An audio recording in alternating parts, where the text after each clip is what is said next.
Bonjour à tous, le point final de « Demain nous appartient ».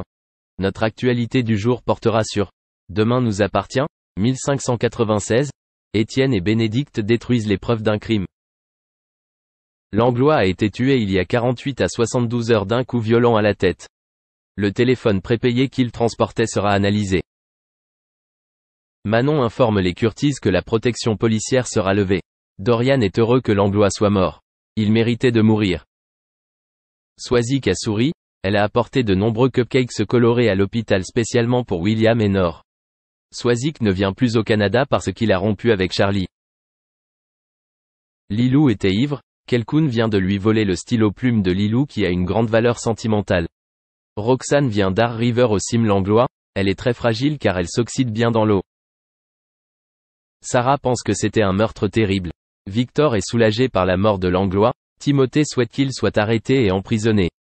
Timothée a confirmé qu'il souhaitait travailler dans la police.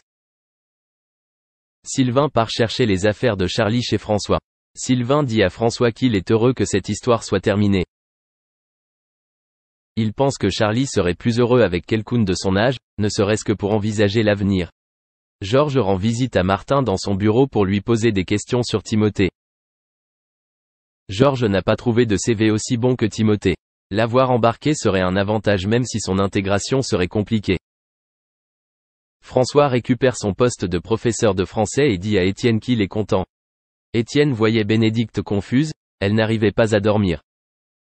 Bénédicte dit qu'elle ne veut plus rester à 7. Elle veut retourner à la mer pour tourner la page. Merci d'avoir regardé et à la prochaine vidéo.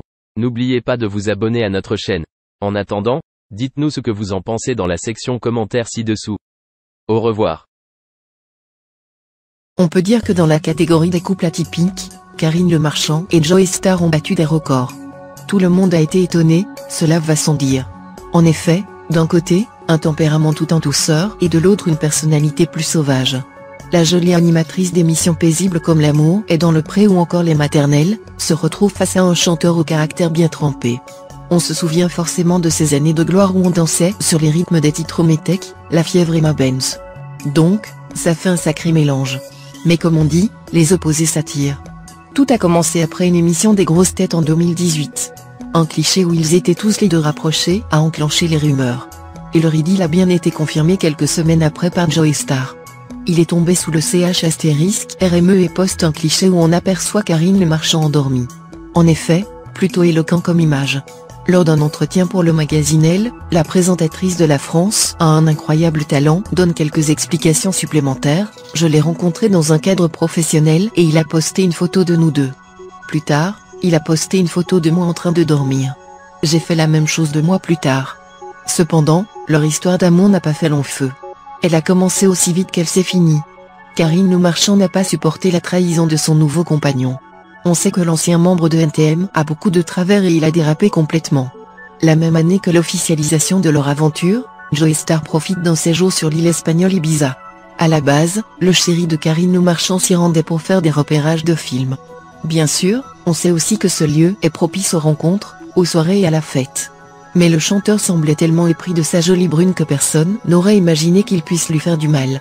Et surtout pas la principale concernée. Joey Starr, également surnommé le Jaguar, a eu des gestes tendres envers une personne dont l'identité est inconnue. C'est un coup de poignard pour Karine Le Marchand. Mais elle n'est pas femme qui se laisse abattre.